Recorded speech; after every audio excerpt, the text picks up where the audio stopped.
galera, beleza?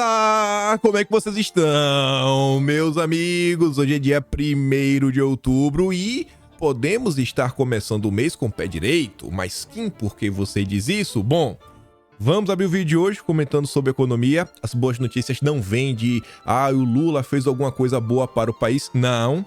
Só que a Globo soltou uma notinha muito descarada, dando um enquadro, mas um enquadro bonito no Haddad, no Lula, e eu quero comentar umas coisinhas sobre isso. E essa nota ganha um peso maior quando entrarmos no segundo tema. Gente, o Estadão hoje soltou um editorial daqueles. O editorial é em nome do jornal, em nome do veículo, colocando também o dedo na cara não só da turma do PT, mas da esquerda identitária, progressista, a turminha do cancelamento, da perseguição, falando que do jeito que tá, não dá mais de jeito nenhum, inclusive falando que esse negócio de tentar criminalizar ideias conservadoras não tá com nada.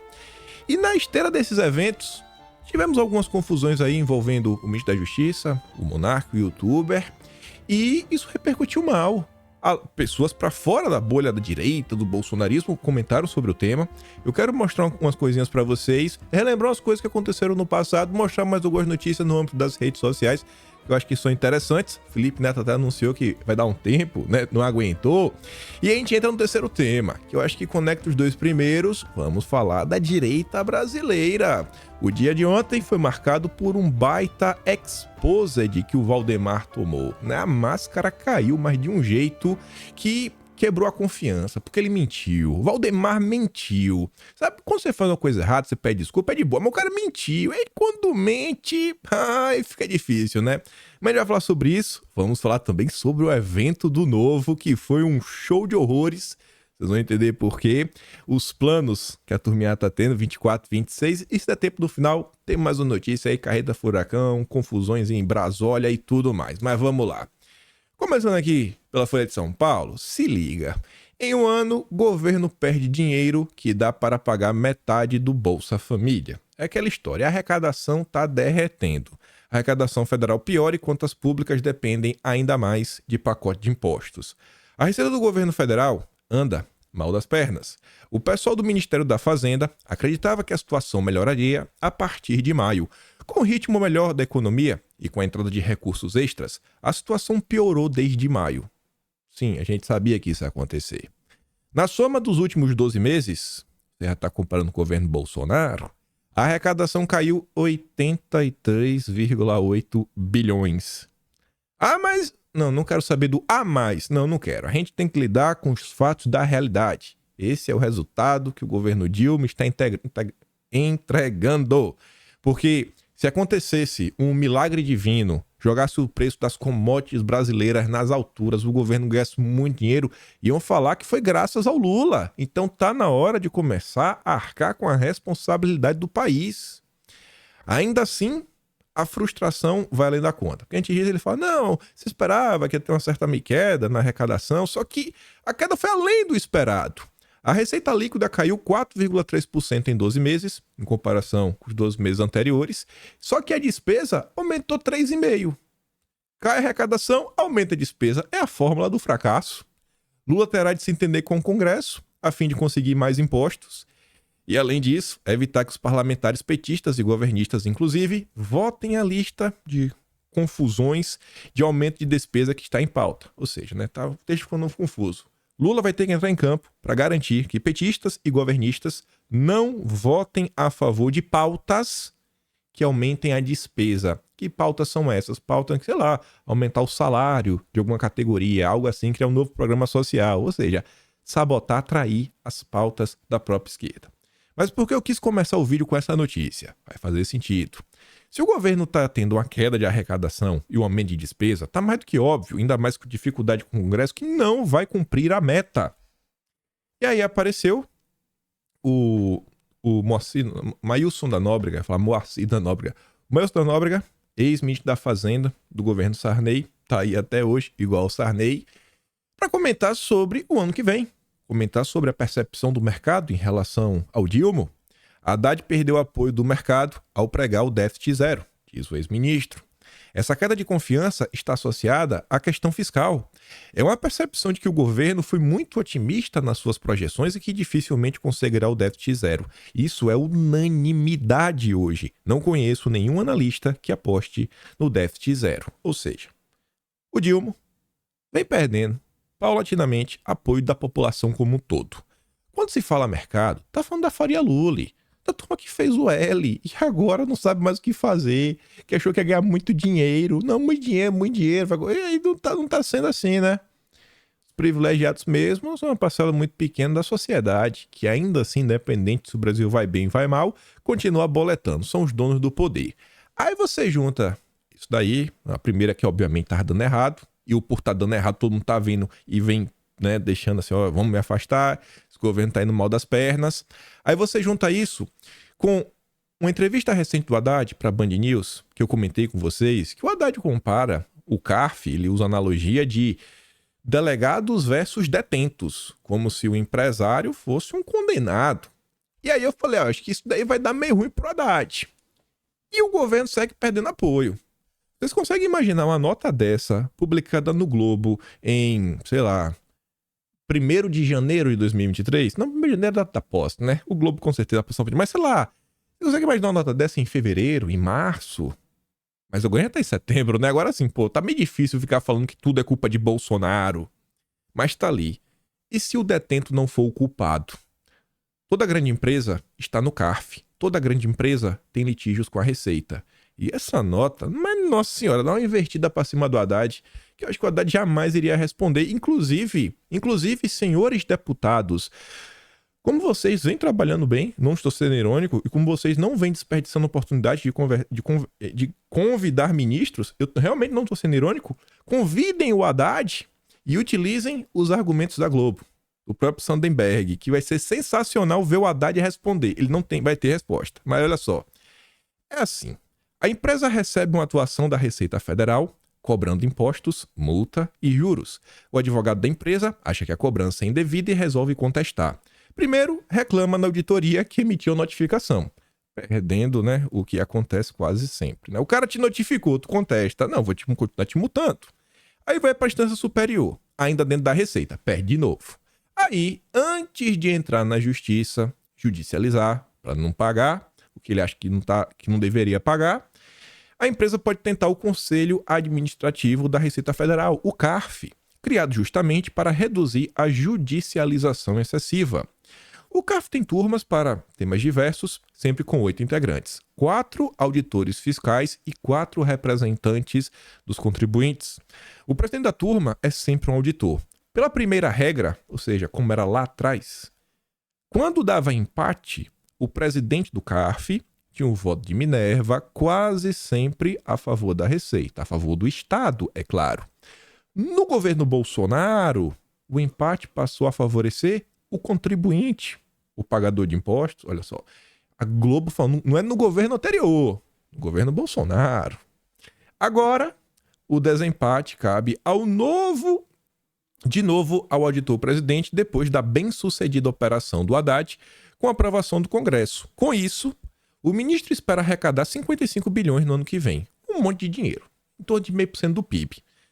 Aí o Sandenberg, quem escreveu essa nota, fala assim, repararam?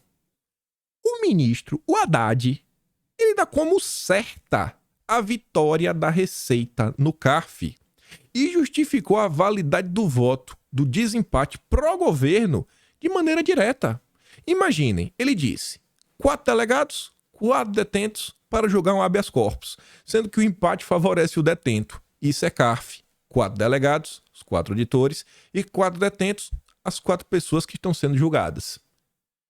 Era para ser um tribunal, mas o Haddad está falando, mas como assim? Não, a gente vai vencer todas. Aí o Sandenberg fala, ora, quem são os detentos do CARF? Toda grande empresa brasileira está lá. Toda grande empresa tem litígios com a Receita. Tudo bandido na versão do ministro. Inclusive a Petrobras, que, segundo informações, tem nada menos que 100 bilhões em disputa no CARF. Aliás, o governo pressiona a diretoria da estatal para que faça um acordo, desista do processo e pague pelo menos os 30 bilhões. Pague 30 bi. Manda os 30 bi pra gente fechar a conta do ano que vem. Haddad, que onda é essa? O ministro de Minas e Energia, Alexandre Silveira, não confirma os números, mas sim há negociações. Mais que isso. Silveira notou que a Petrobras tem centenas de advogados em seu departamento jurídico e ainda contrata escritórios de advocacia privados, que sustentam os recursos e entendem que seu cliente não deve nada daquilo. Mesmo assim, o ministro acha que a diretoria deveria deixar de lado as teses de seus advogados e pagar logo. Seria um exemplo para as demais empresas? Será? Conforme o cálculo da Receita, tendo o CARF nada menos que 1,1 trilhão em disputa. Eis o ponto. O sistema tributário brasileiro, com milhares de leis, normas, regras, é fonte permanente de divergências entre contribuintes e governo. A empresa que diverge faz isso publicamente. Quando a empresa acha que o governo está cobrando ela de forma errada, errou alguma coisinha, ela contesta publicamente. Todo mundo sabe. Não é propriamente o comportamento de um bandido. Mas vamos supor que o ministro esteja certo. Na sua imagem, são delegados, os auditores, contra os detentos, os pagadores de impostos. Não seria possível que os detentos estivessem certos e sua condenação tivesse sido equivocada? Para isso, existem os recursos em todas as instâncias judiciárias. Quando detento, Lula sempre rejeitou sua condenação até que conseguiu anulá-la. Valesse a comparação do Haddad, ele, Lula, jamais sairia da cadeia. Perderia todas. Quem bota a oportunidade de chamar o Haddad no Congresso e falar: Haddad, você falou que o CARF, né, os detentos versus os delegados, e que os detentos, né, estão sempre errados. E aí? E o Lula, hein? Esse exemplo vale pro Lula também? E deixar o Haddad responder. E perguntar às empresas se ele acha que é empresa de bandido. É um bom enquadro no Haddad, né? Aproveitar que já tá aí, o clima já tá meio ruim com o empresariado. Mas, volta a falar. Você consegue imaginar uma nota dessa da Globo em fevereiro, março deste ano? Parece que os ares estão mudando um pouquinho, né? Tá dando, lembra bem, vocês não estão jogando sem marcação, não. Haddad deixou escapar um comentário baseado numa velha tese da esquerda, incluindo o PT. Diz que toda empresa, todos os capitalistas, executivos ou ricos são sonegadores. Estão sempre tentando roubar o governo e, pois, o povo. Logo, a Receita tem mesmo que pegar todo mundo. E fica assim. A Receita faz a norma, cobra, multa e julga com voto de Minerva. Muito errado. Essa tese acho que se aplica também a outros tribunais, né? Além do CARF. É o sistema tributário a fonte de todas as distorções e do imenso custo que impõe às empresas, aos cidadãos e ao próprio governo. Todos têm que gastar energia e dinheiro nessas disputas que não raro chegam aos tribunais superiores. Aproveitar-se dessas distorções para arrancar dinheiro dos contribuintes não chega a ser uma política progressista. Quem mesmo está assaltando quem? Quem está assaltando? Rapaz, peraí. Se não são os pagadores de impostos que estão assaltando, é quem recebe o imposto que está assaltando? Não, eu não sei, doutor. Realmente é uma pergunta muito boa. Acho que essa notinha é assim, ó. Presta atenção, viu? Ó, a gente não tá mais em fevereiro e março. Anda na linha. Anda na linha que ninguém te bole. Aí eu falei, eu quero começar por esse tema, porque o próximo, eu acho que assim, o Estadão já puxou a corda, né? O Estadão já esticou a corda no Estadão já rompeu, já desembarcou. O Estadão hoje não é mais lulista. É terceira via. Bolsonarista jamais. Mas já abraçou a terceira via, já se colocou como oposição ao governo. Também, claro, fez outra daquela passadinha de pano, né? Não é bem assim? Tentar passar aquele verniz, né? De independente, que somos a favor do que for bom, contra o que faz mal. No final do dia, passa pano. E aí, hoje de manhã, soltou mais um daqueles editoriais. E editoriais eu acho que sempre chamam a atenção. É o que eu falei. Não é uma nota de um jornalista independente que tem a opinião dele. Não, um editorial é em nome do veículo, é em nome do CNPJ. Os donos da empresa concordam com isso daqui. Senão, vão demitir aí, né? E etc. Tudo mais. Isso é hoje de manhã, 3 da manhã, como de costume. A intolerável intolerância progressista. Não tá falando de PT no título. Eles destacam que o PT lidera esse processo. Mas não está falando só do PT. Cada vez mais a esquerda liberal se crê autorizada a empregar todo e qualquer meio solapando a ordem jurídica e o processo democrático para impor seus fins messiânicos. Está em curso uma campanha, em boa parte movida pelos integrantes do executivo, de discriminação e, no limite, criminalização das pautas de direita. Eu li essa primeira sentença, o que está acontecendo aqui? A imprensa, assim, precisou acabar o governo Bolsonaro para a imprensa assumir que estão tentando criminalizar a direita. Precisou acabar o governo Bolsonaro. A própria imprensa que ajudou nisso. Mas vamos lá. Como se a disputa entre progressistas e conservadores fosse uma batalha existencial da civilização contra a barbárie. Que é a tese que, inclusive, acho que jornalistas que já escreveram no Estadão, continuam escrevendo no Estadão, já falaram, se não igual, similar, tipo a Eliane Cantanhede. A pretensão do PT ao monopólio do bem e da verdade é constitutiva. Expoentes da direita sempre foram demonizados como fascistas, inimigos do povo. Mesmo a outros progressistas, a oferta do partido se resume a vassalagem ou apostasia. Toda a crítica é desmoralizada como conspiração das elites. Ainda hoje, o partido exige reparações pelo golpe do Legislativo e do Judiciário em Dilma e por sua perseguição política a Lula e outros guerreiros do povo brasileiro que foram flagrados em tramóias antirrepublicanas como o Mensalão e no Petrolão.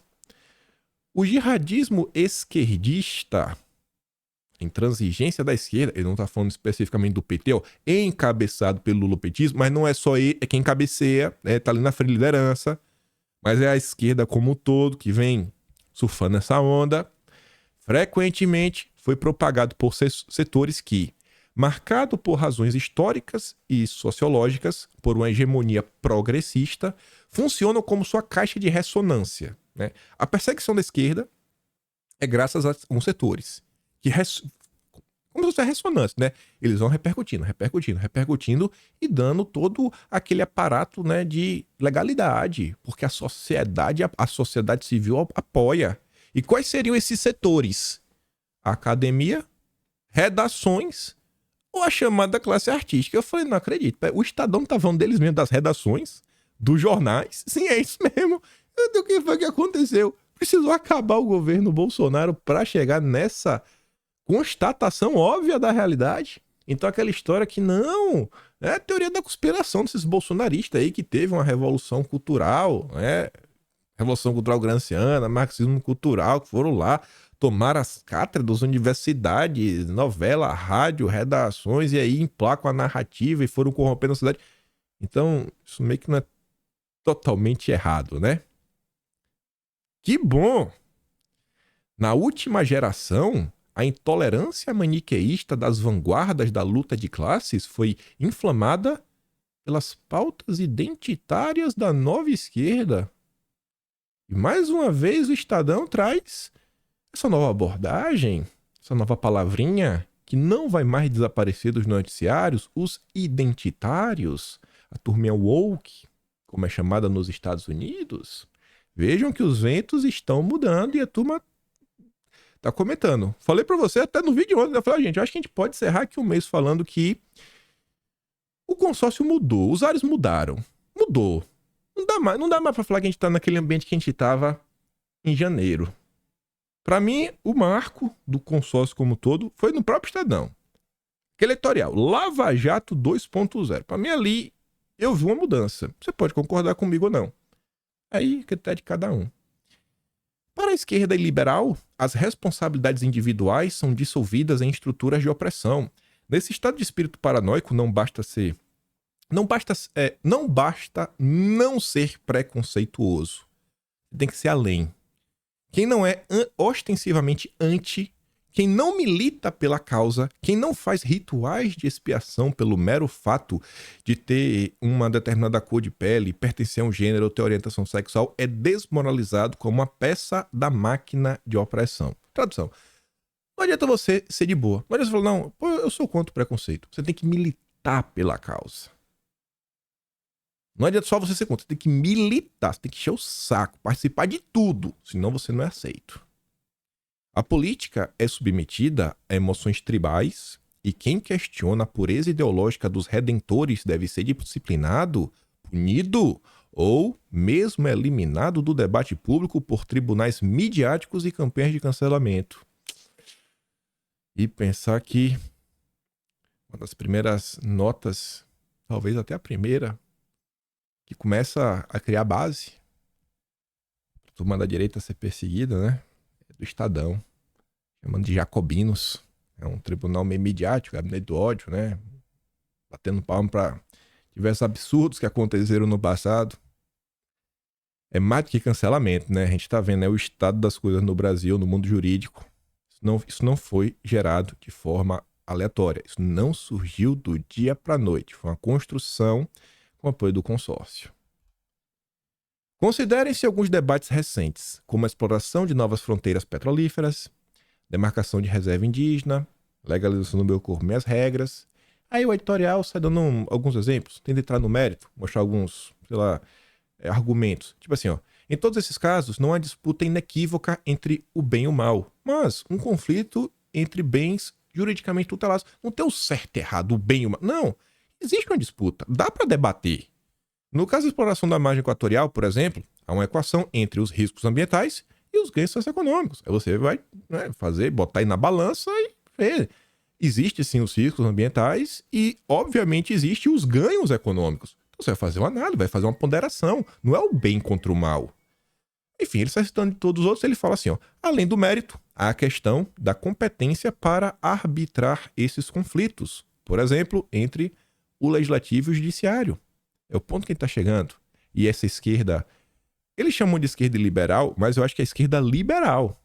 Liberal, o sentido mais amplo do termo liberal. A esquerda liberal. Qual é a agenda desse governo aí que não é liberal? Qual é a agenda que não é liberal? Ah, é aumento de impostos isso? Gente, pro liberalismo, o aumento de impostos não é ruim, porque quanto mais altos impostos, mais difícil é de empreender. Com menos empreendedores, os que já estão no mercado são favorecidos. E quem tem a gordurinha para queimar, consegue se sobressair. O problema é quem está trabalhando com a margem pequena, que não tem reserva, que não consegue aumentar umas marolinhas. Normalmente o pequeno e o médio, esses quebram. Mas os tubarões continuam aí, firme e forte. E se forem pegos em calças curtas, nada acontece. Olha a CPI que acabou em pizza, que sequer denunciou os poderosos. Sabe qual é a empresa, né? Aqui a deputada jamais fala de um dos donos da empresa, né? Uma certa deputada. Mas enfim, os progressistas liberais se creem portadores da verdade absolutas e condutores da história legitimados a empregar quaisquer meios para a consumação de seus fins. O mero questionamento é denunciado como violência. A reação, em defesa de direitos plausivelmente legítimos, é anatematizada como reacionarismo. Se você questiona, você é reacionário, não. As teses de quem advoga por explorar a riqueza de petróleo, garantir as propriedades dos agricultores e defender uma agenda conservadora de direita são recriminadas como ataques de predadores desalmados. Eles realmente desumanizam as pessoas de direita. E aí, para deixar claro que o Estadão só virou terceira via, desembarcou só do petismo, olha como é que encerra. Isso exprime uma visão de vida típica, uma visão de vida pública tipicamente de um Estado confessional. Do tipo que o liberalismo veio a superar com a instauração do Estado Democrático de Direito e o princípio de que o progresso humano deve ser conquistado por debates, negociações e reformas. A direita iliberal representa uma ameaça a esse marco civilizacional como se viu no 8 de janeiro. Aí, então eles tentam, né? Existe essa direita, que com certeza na cabeça deles, essa direita conservadora, liderada por Bolsonaro, essa sim tem que ser recriminada. É igual os petistas, no mesmo nível. Mas existe a direita do bem, a direita permitida, a direita do Deltan Dallagnol, a direita do Romeu Zema, a direita do Sérgio Moro, do Eduardo Leite e de, sei lá, qualquer pessoa que a gente sabe que não é de direita, mas eles querem fingir que são. Mas, ao equiparar todos os seus críticos a extremistas, dignos de serem alijados da vida pública, a esquerda liberal também é uma ameaça. A direita conservadora, com certeza, é uma ameaça. Só que, quando a esquerda pinta um alvo em todo mundo, ela também passa a ser. É o que eu tô falando. Não esperem do consórcio virar bolsonarista. Isso não vai acontecer. Não vai, mas de jeito nenhum, zero. Mas pelo menos tá subindo um tom contra o Lula, isso é importante. É importante pelo menos os isentão abrir os olhos. Não tanto pelos seus ideais, em princípio tão legítimos quanto seus adversários, mas pelos seus métodos. A intimidação, a censura, a ruptura, a imposição. Numa democracia, essa intolerância é intolerável. Beleza, bacana. Mas vamos voltar. Nos últimos dias, como falei até na introdução, teve aí o caso do Monark com Flávio Dino. Não é um caso novo, na verdade. Ele só voltou pro debate público recentemente, né? Que é o processo lá que Monark falou do peso do cara, né? Do tamanho do cara, e o cara se sentiu ofendido por isso e resolveu processar o Monark. Esse tipo de reação, né? Esse tipo de ação gerou reações para fora da bolha direita. Um deles foi do Mário Sabino, fundador do Antagonista, junto lá com Dantas e o Maynard. Hoje está no Metrópolis, está escrevendo suas crônicas. E ele destinou a de ontem para falar desse caso. Pelo direito de xingar governantes defensores da democracia. A ditadura militar brasileira sentia-se ameaçada por intelectuais e humoristas. A democracia brasileira sente-se ameaçada por youtubers e humoristas. Intelectual hoje é o sujeito que lê um livro e meio por ano, a metade do segundo não é necessariamente lida no ano seguinte. Ainda que esse intelectual quisesse, ele não teria tempo para ameaçar ninguém. O texto é muito maior do que isso, mas eu só quero registrar. Gerou repercussão nesse âmbito. Essa ação contra o Monark também gerou algumas repercussões na esquerda raiz, esquerda trabalhista, esquerda nacionalista, esquerda anti-imperialista. Tentar colocar todos esses istas para ver se consegue encaixar e também para tentar diferenciar um pouco dessa ala identitária que a gente acabou de falar. Esses dois perfis aqui não são de direita de jeito nenhum. Tô falando mais de nenhum. Não sei em qual rótulo de esquerda, mas de direita, zero. Esquece isso. Mas enfim, eles estão comentando sobre o ocorrido. Falando que é um absurdo. Inclusive sendo irônicos. O cara ali embaixo fala assim, vamos lutar por justiça? Monarca é perseguido por ter gritado o rei está nu. Ao chamar o atleta, ele fala, cara, de avantajado. Que tal essa hashtag? Achei justa e oportuna. Botou lá, hashtag mostra o Shea pedindo.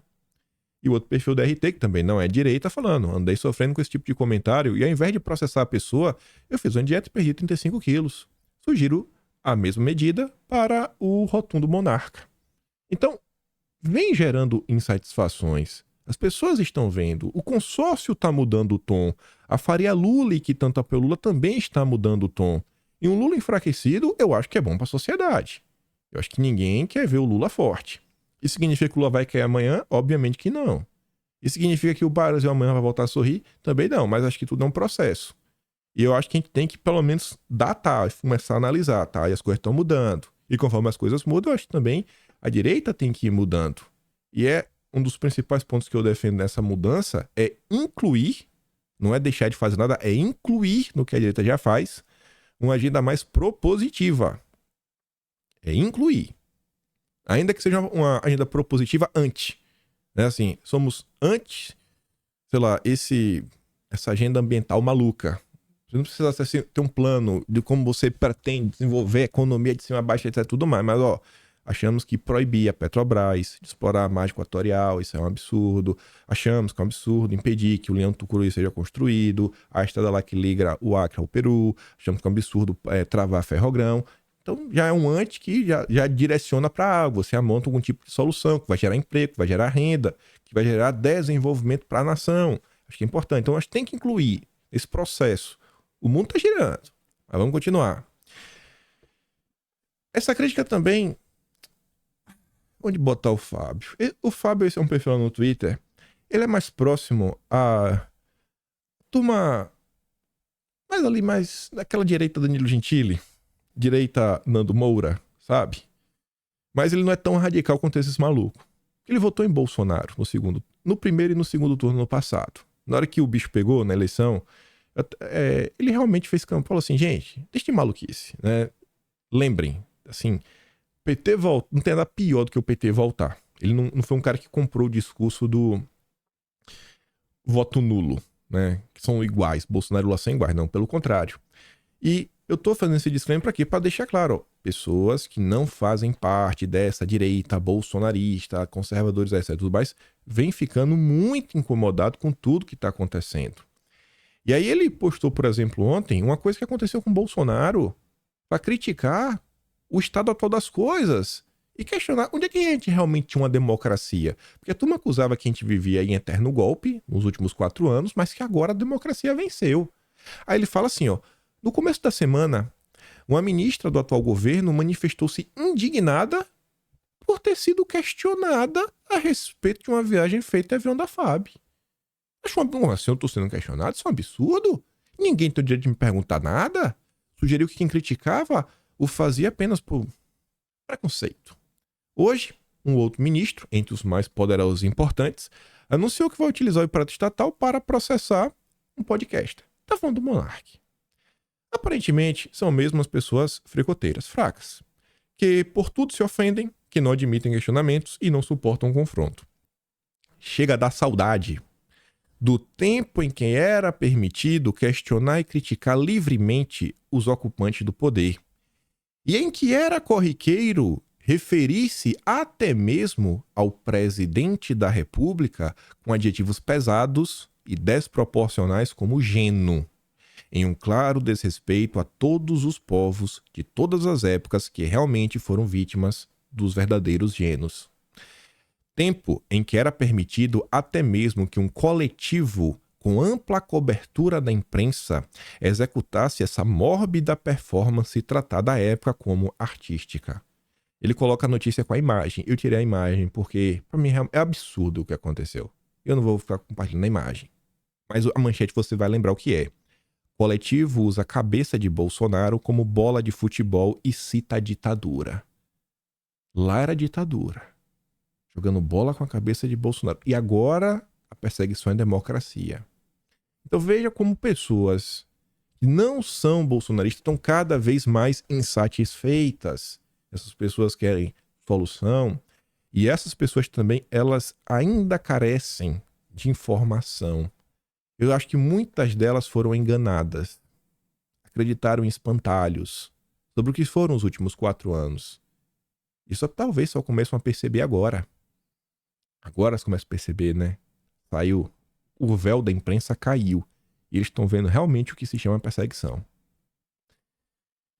Muitas pessoas ontem compartilharam esse texto com o mesmo questionamento e eu achei extremamente válido.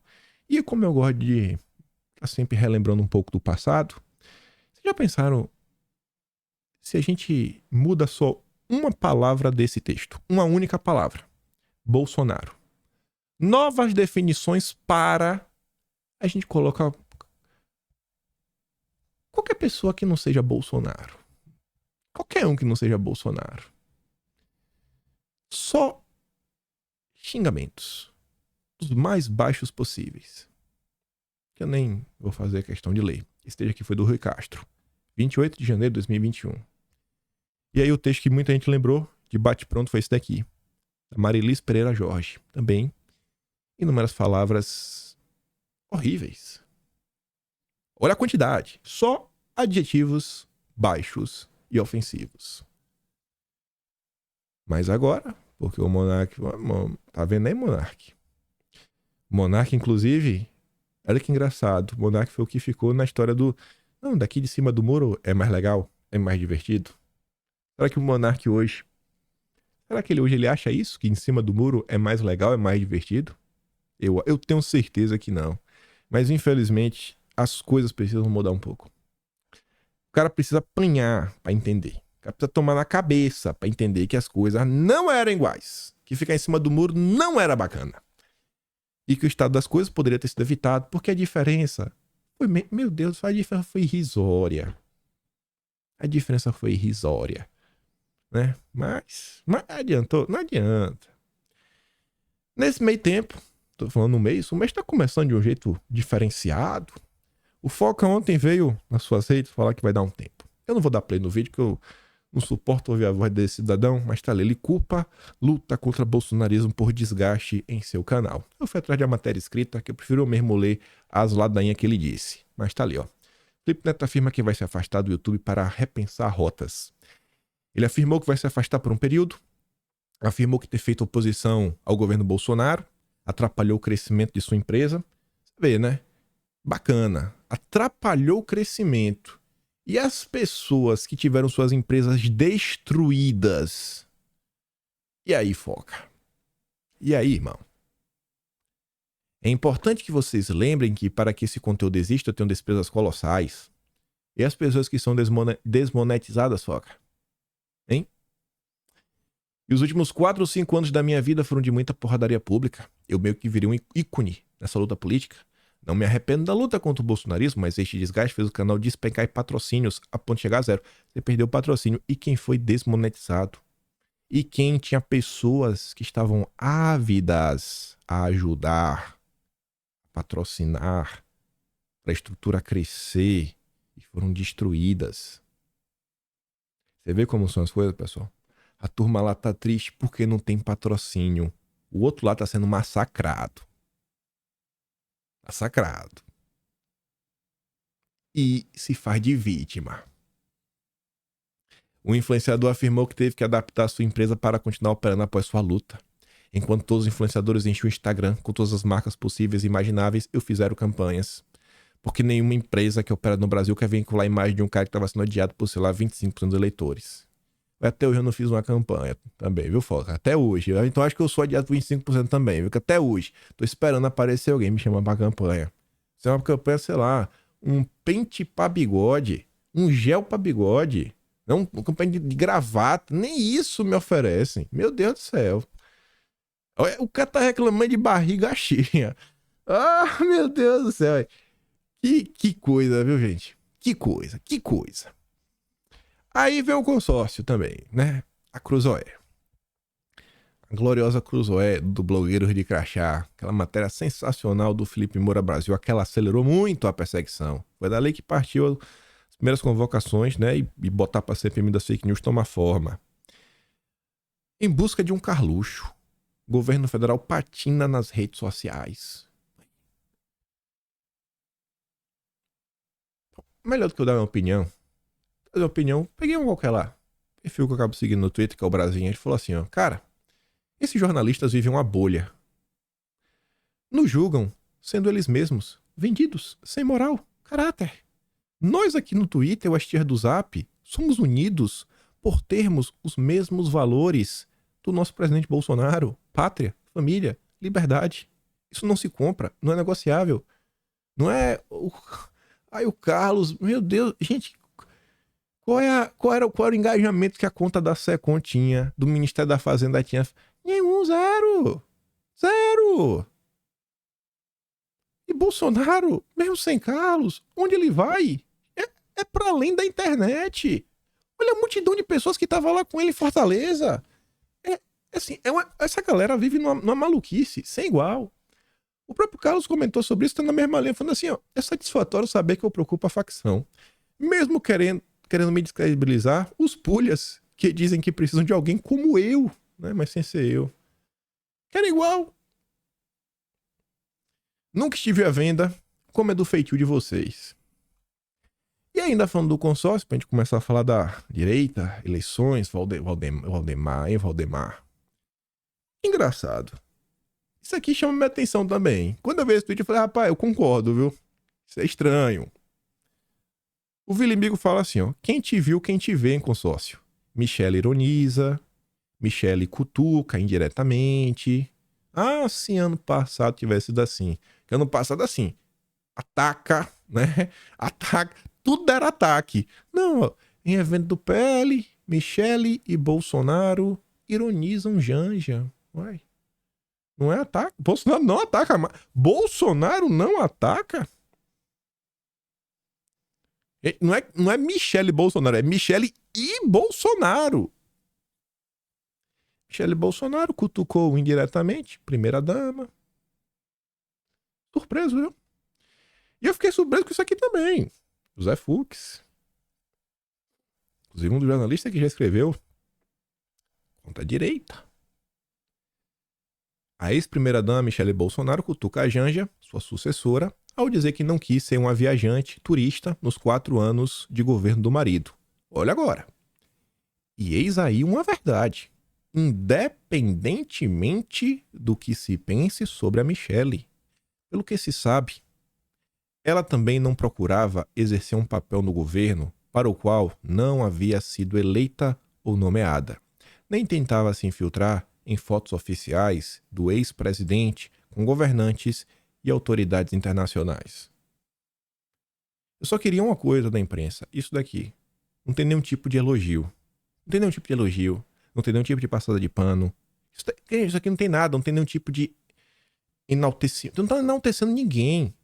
Era só falar a verdade. Era só ser minimamente justo. Você não precisava elogiar Bolsonaro. É só ser justo. O governo foi bem. Coloca na manchete, governo federal vai bem. Bolsonaro vai bem. Não, é preciso colocar assim, governo. Quer ser governo? Tá governo que é municipal, estadual, de qual estado? Será que é o federal? Não sei. Mas quando era alguma coisa boa de governo, não. Governo do Michel Temer. Aí fala com todas as letras, né? Michel Temer, Gregório do Vivier, Matos de Alencar, Silva, Castelo Branco, Temer. Sei lá quanto nome tem, né? Tô inventando. Mas fala isso tudo, né? Nascido no dia tal. Fazer a questão de elogiar. Caiu o braço, ser assim? Minimamente justos. Só justiça. Deixar de falar de ataques e... Não, criticou, ironizou, rebateu.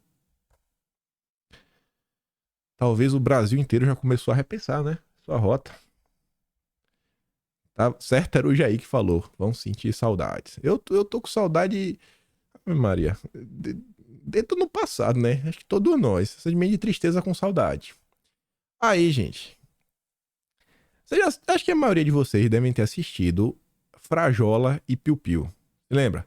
Que o Frajola chegava na gaiola, aí o Piu Piu, ele olhava, a Piu Piu girava assim, ele se abaixava, aí a Piu Piu falava assim, rapaz, eu acho que eu vi um gatinho.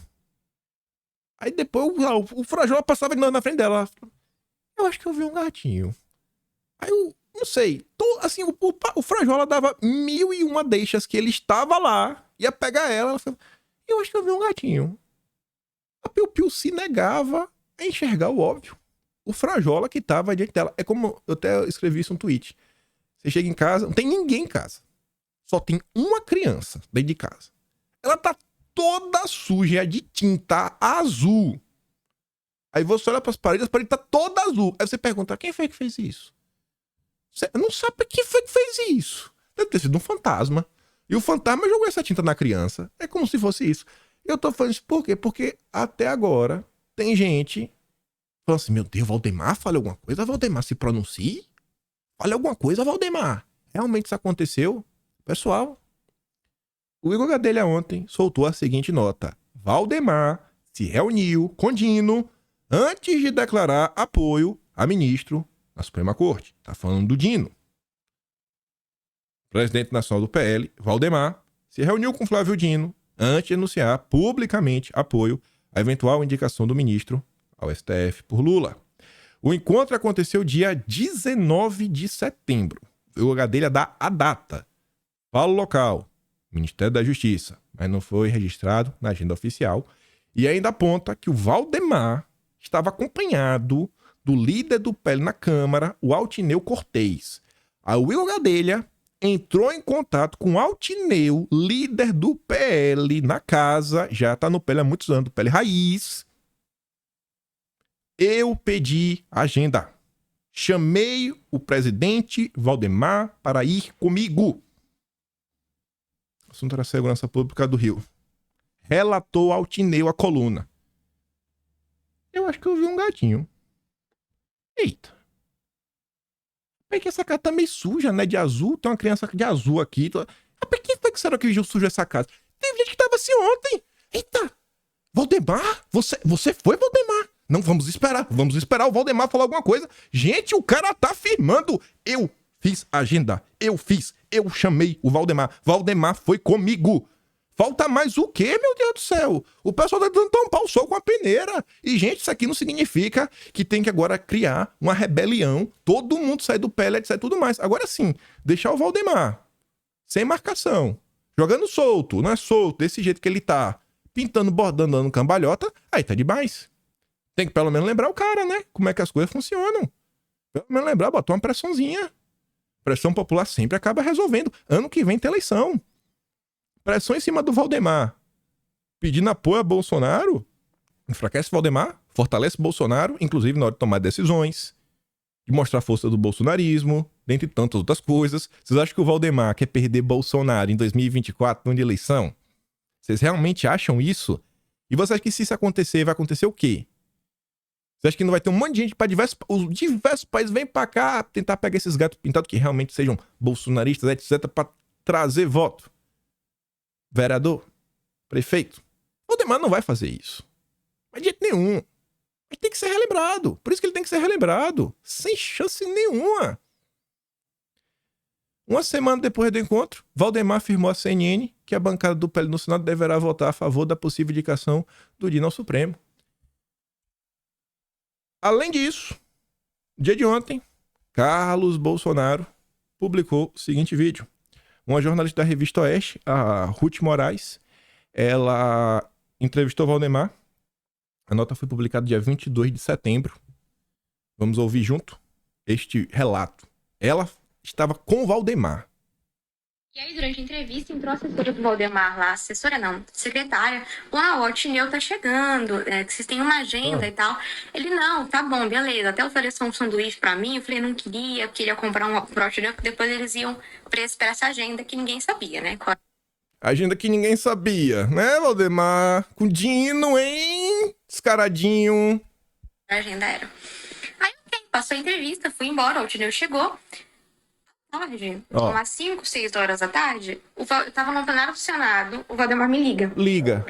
E aí ele fala assim, Ruth, lembra aquela pergunta que você me fez sobre os sucessores do Lula? Quem eu achava que poderia suceder ele? Falei, lembro, presidente, por quê? Aí ele falou, o Flávio Dino é um bom nome, é uma pessoa, assim, do ponto de vista de gestão excelente, que poderia facilmente suceder o Lula. E eu não entendi, porque ele me ligou só pra falar isso. Aí eu, tá bom, ele, não, mas põe o nome na matéria, na entrevista, tá? Eu falei, tá bom, presidente. Me ligou só pra falar isso? Depois da reunião, tá Valdemar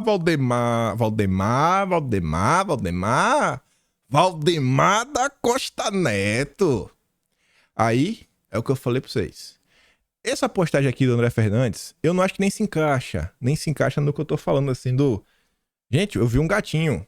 Porque tem que ser meio jogador aqui, né? Tem que ser meio político. Eu tô me referindo a pessoas com muitos seguidores. Eu vi uma galera, assim, cheia de seguidor que gosta de passar um pano pra essas estratégias que sempre sabota o Bolsonaro. Eu vejo assim, nós tem uma galera que eu vejo assim, bicho, tudo que... Eu falei assim, não, pera aí, pô. Segura aí, galera, a onda, calma. Teve gente que distorceu o tweet do André Fernandes pra falar que o André Fernandes confirma que era fake news que estavam falando em Valdemar. Aí depois apagou o tweet. Eu falei, putz, ainda bem que apagou o tweet depois, viu? Mas o André Fernandes fala assim, ó, é um escândalo essa matéria que Valdemar teria se reunido com Flávio Dino antes de declarar apoio que o PL apoiaria pro STF. Se isso for verdade, merece nosso total repúdio. Concordo, André. Mas é verdade, viu? Não tem pra onde correr. Não pode existir diálogo comunista. O PL mudou e hoje a sua maioria é de direita. Valdemar precisa se pronunciar urgente. Aconteceu a conversa. Acho que o Valdemar tem uma chance, né, de justificar a sua conversa. E é assim, né? Até falei ontem também. Não adianta Valdemar ligar pro Duda Lima. Não adianta plantar notinha, né, com os amigos da imprensa. Né, Duda? Não adianta. Duda Lima é aquele cara que lê os tweets de todo mundo pra ficar no leve trás e gerando intriga. É o cara que, inclusive, é o grande pai da ideia de Bolsonaro. Tira 3 votos e só entrega 2. Na cidade de São Paulo, por isso que tem que estar bem longe do bolsonarismo, qualquer tipo de chapa. Como se os outros candidatos também, né, não subtraem esse voto. É só Bolsonaro. Mas não foi o Duda Lima que chegou nessa conclusão sozinha, né? Foi graças à pesquisa do seu amigo Murilo do Paraná Pesquisas. Aí, diante do ocorrido, vamos mais uma vez relembrar, que foi o que eu falei com vocês. Falei, gente, não tem nada de deturpação dessa mensagem. No dia que teve, eu comentei vídeo. Se for um cidadão preparado, o que é o caso, devemos votar a favor. Não deturparam o que eu falei. Não tem deturpação disso aqui, não. Mas nenhuma. O Valdemar tá de gracinha o tempo inteiro. O projeto político dele não é o mesmo. Ele tem que ser lembrado. Tá jogando muito solto. Tem que ficar um pouquinho nervoso. Tem que deixar um pouquinho nervoso. Tá muito felizinho, tá muito calmo as coisas pro Valdemar, né? Minha posição pessoal é que jamais votaria a favor. Só para relembrar o que o Flávio Bolsonaro também falou na época. Aí, ao longo do dia de ontem também, Carlos Bolsonaro fez mais algumas postagens no seu Telegram. Faz-me rir. Sem autorização de Valdemar, parlamentares do PL receberam emendas de Lula. Aí lá embaixo o Carlos escreveu assim, ó. Vamos unir a direita. Caramba! Sabe o que é pior nisso tudo? Estraga-se todo o trabalho de uma base que acredita que dá pra mudar. E esse é o ponto. Porque aí chega a isentosfera, ali ó, Bolsonaro e Lula é tudo igual. Tudo igual. Aí tu vai olhar quem é o PL Raiz. PL Raiz. E o cara ainda postou isso daqui também. Achei que ele até postou no Instagram também esse. Os outros partidos e grupelhos já perceberam que o PL está se... O PL está se passando nitidamente de fachada e vem a brecha para engolir tudo o que você construiu. Lamentavelmente, sabemos quem perde nisso tudo. No fim, será uma direita permitida versus a esquerda de sempre. Teria mais o que opinar, mas prefiro não voltar a 2022 para não criar polêmica. Pois é, né? Eu tinha coisa pra comentar também, velho. Por quê?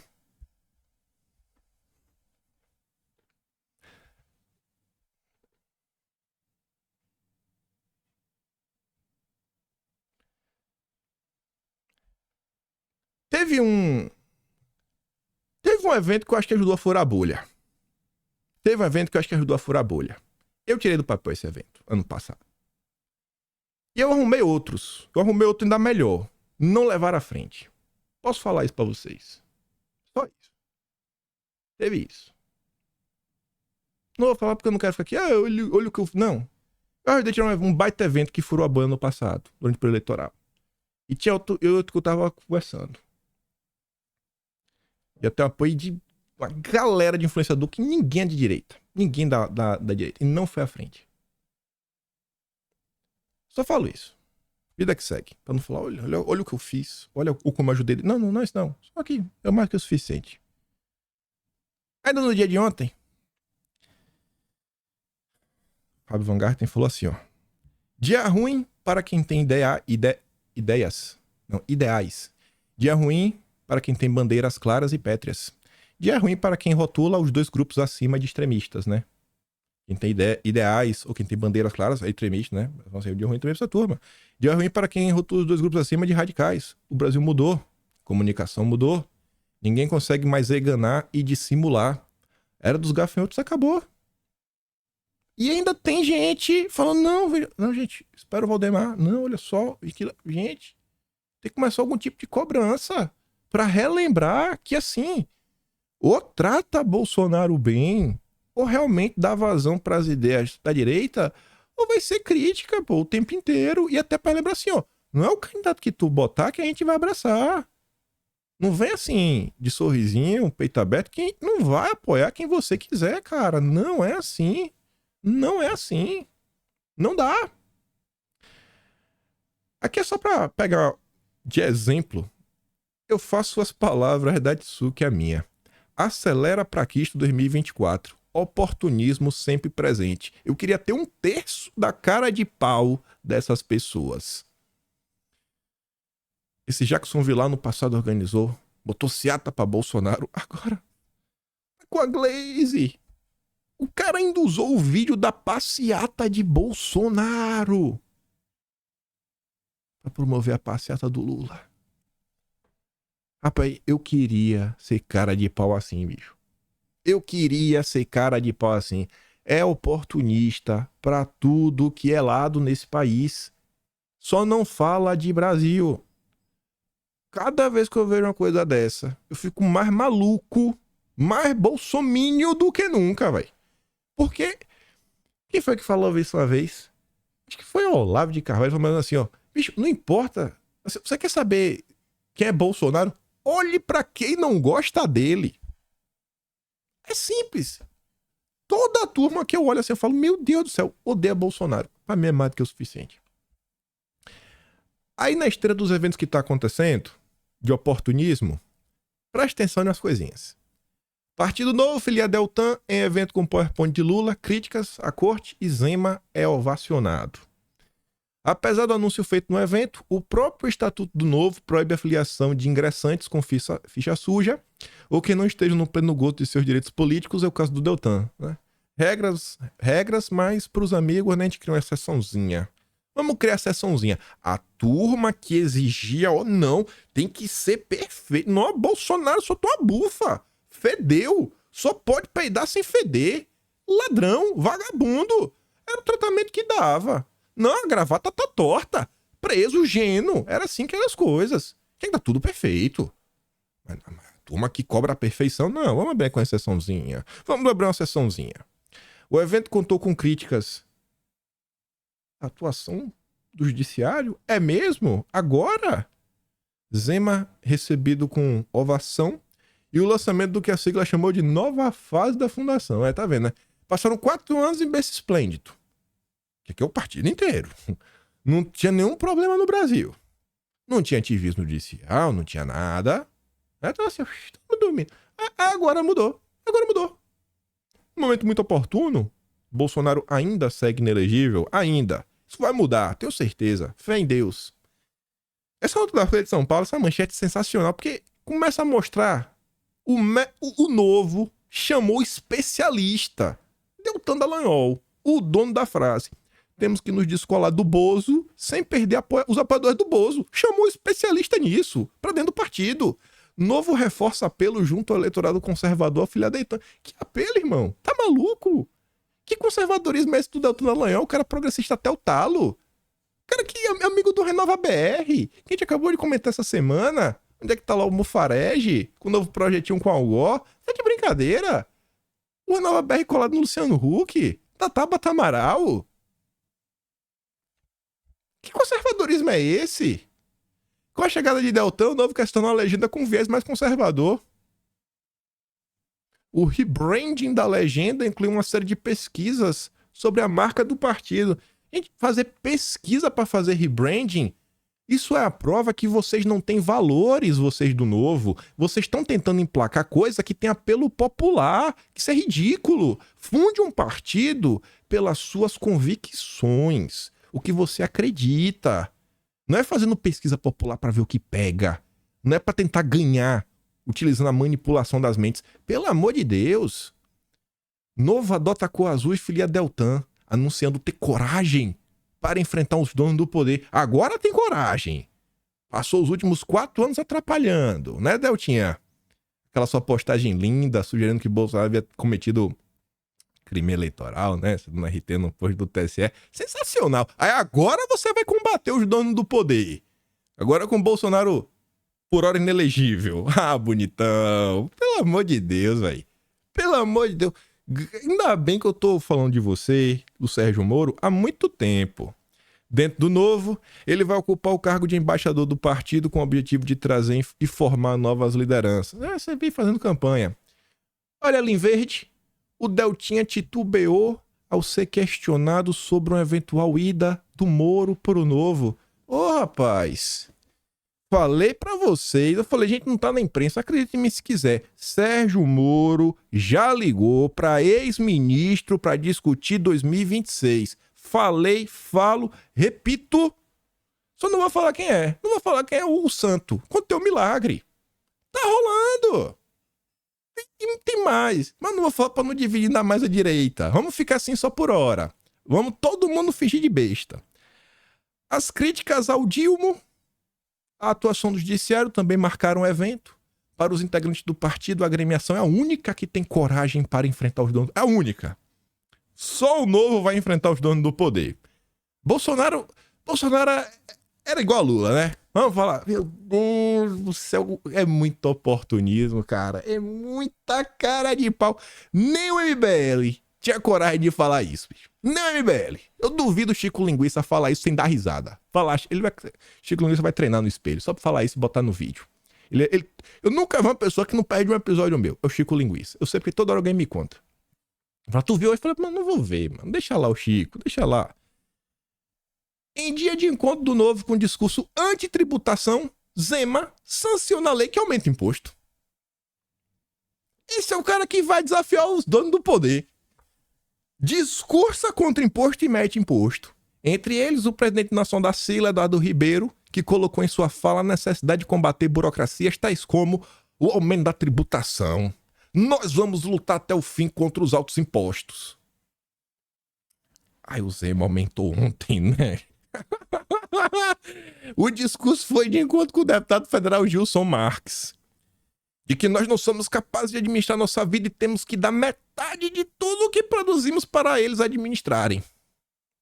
Em outros painéis, frases que tratavam sobre tributação em tom crítico também foram abordadas. Olha essa. Um desses críticos, uma dessas falas quanto à tributação, inclusive compartilhada pelo vice-governador de Minas Gerais, Matheus Simões, em suas redes sociais, abre aspas, o mais delicioso dos privilégios é gastar o dinheiro dos outros. Apesar do posicionamento, Simões foi favorável ao novo imposto criado pela sua gestão. Meu Deus! Essa é a galera que vai combater os donos do poder. Gente, tá escancarado. Escancarado. Só não vê quem não quer. Só não vê quem não quer o que tá acontecendo nesse país. É um circo. Joga uma lona. Joga uma lona que vira circo. Sempre não dá, bicho. Todo dia isso. Todo dia. Todo dia surge um esperto. Pra conquistar a direita. Salvar o Brasil. É muita hipocrisia tudo que tá acontecendo. E o cara que realmente tava lá, que realmente fez alguma coisa, não ficou só discursinho que voa isso, não, fez, tá lá, que realmente baixou o imposto, que realmente se debruçou sobre segurança pública, que realmente defendeu a liberdade, que pegou o Brasil, mudou todas as orientações a favor de família, né, questão de diversidade, etc, tanto que o desgoverno vem mudando tudo agora na ONU, vem sendo cobrado. O cara que ia lá na ONU pra falar, a Amazônia do Brasil, viu, desgraça? Sai de perto de mim, tira a mão da tua boca. Era assim, ele era grosso. Assim mesmo, tem que botar ordem na casa. É perfeito? Não é. Teve erros com toda certeza. Falou coisa que poderia ter evitado, falou, atravessou rapidamente, fez. Mas quando você olha no macro, você olha o óbvio, que acontecia todos os dias, e você via como eram os ataques e os níveis, estava claro que estava acontecendo. Naquele momento não tinha ninguém. Ninguém preocupado com o Brasil em fazer, meu Deus, né, uma luta contra os donos do poder. Não, tá assim, ó. Todo mundo batendo palma. Vai. É isso aí. Igual aquele um brinquedinho que tinha, você lembra como ficava batendo palma? É assim, tá todo mundo batendo palma. E toma lá. Toma no lombo dos bolsominions maluco. Tudo maluco, tudo extremista. Aí agora tá aí. Continuarei falando. Pra mim, tá difícil. As artimanhas aí do Valdemar e do da Lima, meu Deus do céu. Então precisamos tomar uma chamada pra pelo menos lembrar. Falar assim, irmão, tá ruim, velho. E assim, eu não acho que os bolsonaristas são radicais e intransigentes. Eu não acho que nenhum de vocês é da linha do ou é de super, né, super, ultra, mega, hiper direita conservadora ou não tem um diálogo. Eu tenho certeza que a maioria de vocês aceita. É pra compor, mas compor é compor. É dividir. Eu tenho que ter pelo menos um pedacinho de alguma coisa, sabe? Tu quer ter o candidato? Tem. Eu fico, mas me dá uma secretaria. Ou então, eu sou, assim, eu boto de direita, mas beleza, a gente sai na vice. E sai também algumas secretarias. Mas vamos compor, bicho. Vamos compor. É só, vem a nós. Cadê o vosso reino? Nada. Aí fica difícil, né? Aí fica difícil, Valdemar. Enfim, vou mandar pra vocês o que eu dei play no vídeo de hoje. Lá no Telegram. Amanhã voltamos. Mas independente de toda essa confusão, pra mim segue firme e forte, toda a direita. A tia do Zap não vão cair nesse migué como já não caíram outras vezes. A gente já viu esse filme. Joyce, Frota, Weintraub, sabe? Vai ter Dória, vai, apronta aí. Finge aí que vocês são os bonitão, vai. Continue. Vai passar mal. Vai descobrir, né, que é jogada errada. Eles vão se descobrir cedo ou tarde. Enquanto isso, a gente continua cobrando. Aproveitar essa nova mudança aí nos ares da imprensa. Acho que é importante os deputados também se posicionarem, nem em relação à questão de pele, mas discurso público, entrar em proposição. O Dilma falhou. Falhou enquanto líder. Deu errado. Agora a gente começar a pensar já na nossa volta em 2026, que isso vai acontecer. E é isso. Se gosta do meu trabalho, passa no meu canal, tem um botão de valeu, tem um Patreon, tem um Atlas brasileiro, kimpen.com.br. O ato desse mês ainda não chegou aquela versão mais bonita, porque a mina teve problema, falei com vocês. Enfim, não é uma coisa que eu consiga fazer por mim mesmo. Eu tenho uma mina só de mídia pra fazer isso, uma editora. E compartilha esse vídeo. Volta amanhã, não fica chateado. Vida que segue. Vamos vencer. E aquele grande beijo, abraço, tamo juntos. Valeu, meus amigos. Fui.